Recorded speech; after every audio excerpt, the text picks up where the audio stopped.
Bonjour à tous, on commence cette revue de presse en France avec les Bleus qui jouent ce soir leur premier match de préparation avant l'Euro.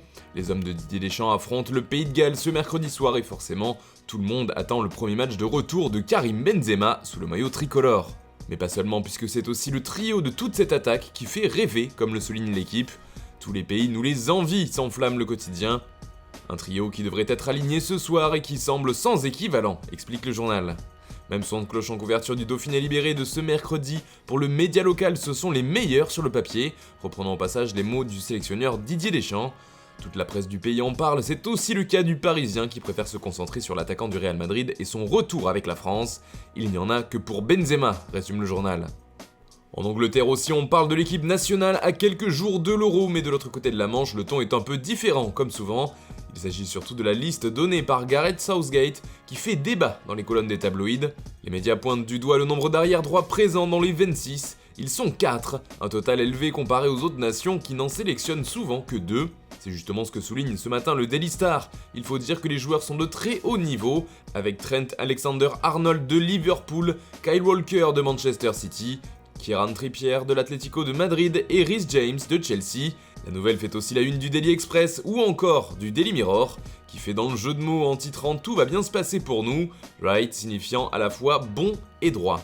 En Espagne en revanche on parle mercato avec la dernière recrue du Barça. Après la signature de Sergio Agüero, c'est Eric Garcia qui est lui aussi arrivé libre de Manchester City et il s'est engagé avec le FC Barcelone jusqu'en 2026. Eric de retour à la maison se félicite ainsi Mundo Deportivo car le jeune défenseur a d'abord été formé au sein du club catalan avant de partir pour l'Angleterre. Cela fait également la couverture de Sport ce mercredi. Le quotidien ibérique nous livre au passage un petit chiffre en plus, la clause libératoire pour Garcia qui s'élève à 400 millions d'euros. Une sacrée somme qui servira surtout à éviter un départ surprise du jeune défenseur. Enfin, encore une petite info en plus, c'est que Ronald Koeman pourrait bien être prolongé selon Sport. Le technicien néerlandais pourrait bien rester plus longtemps que prévu.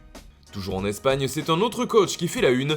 Il s'agit bien sûr de Carlo Ancelotti qui fait officiellement son retour sur le banc du Real Madrid. La rumeur de ces dernières heures s'est finalement transformée en surprise et comme le rappelle Marca, l'homme de la décima est de retour. Car c'est l'entraîneur qui avait permis au Real Madrid de remporter sa 10e Ligue des Champions. Forcément l'info fait aussi la couverture du journal AS qui nous livre les premiers mots de celui qui a donc quitté Everton pour la capitale ibérique. C'était une opportunité inespérée pour lui de revenir à Madrid.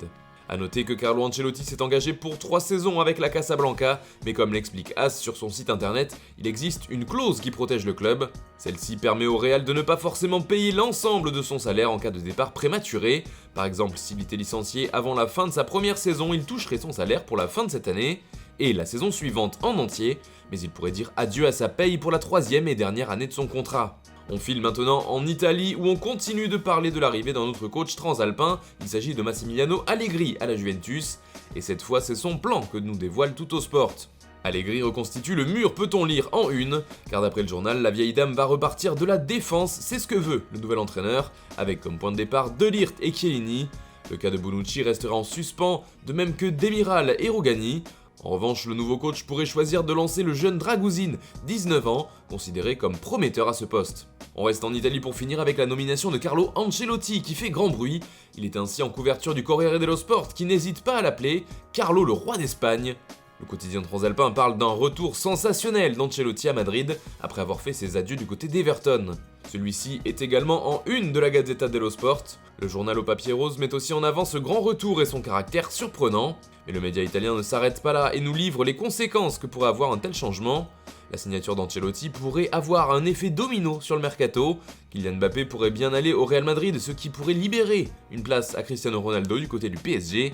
Enfin, la Juventus en profiterait alors pour s'offrir les services de Mauro Icardi, qui quitterait donc la capitale française.